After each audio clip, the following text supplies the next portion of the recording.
இன்னைக்கு என்ன சமையல் பேய் பார்த்துடலாமா? இன்னைக்கு வந்து சூப்பராக ஒரு பிரியாணி செஞ்சாச்சு. சிக்கன் பிரியாணி. பிரியாணின்னு சொல்லவே மாட்டேங்குது. என்ன பிரியாணின்னு சொல்லிட்டேன். சூப்பராக வந்துருக்குப்பா பிரியாணி. எங்களுக்கு வச்சுக்கலாம். எதுக்கு பிரியாணி இன்னைக்கு? இன்னைக்கு அம்மாவுக்கு பர்த்டே. அவ்வளோதான், சாப்பிட்ருவோம் எல்லாரும் நல்லா ஜாலியாக என்ஜாய் பண்ணி.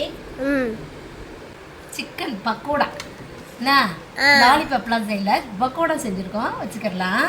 சூப்பர். அப்படியே ஒரு லெமனு, அப்படியே ஆனியனு எல்லாம் வச்சிடலாம். நல்லாயிருக்கும். அப்புறம் முட்டை வச்சுக்கிடலாம்.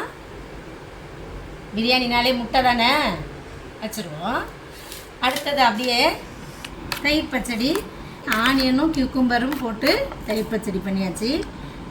வச்சுக்கலாம்.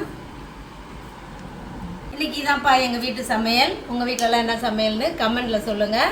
இன்றைக்கி பிறந்த நாள் திருநாள் கொண்டாடுற எல்லாருக்கும் வாழ்த்துக்கள் சொல்கிறேன், ப்ரேயர் பண்ணிக்கிறேன். எல்லோரும் சந்தோஷமாக இருங்க. அப்படியே எங்கள் மருமகளுக்கும் பிறந்தநாள் வாழ்த்துக்கள் சொல்கிறேன். எல்லோரும் சந்தோஷமாக இருங்க. அடுத்த வீடியோவில் பார்க்கலாம். பாய்.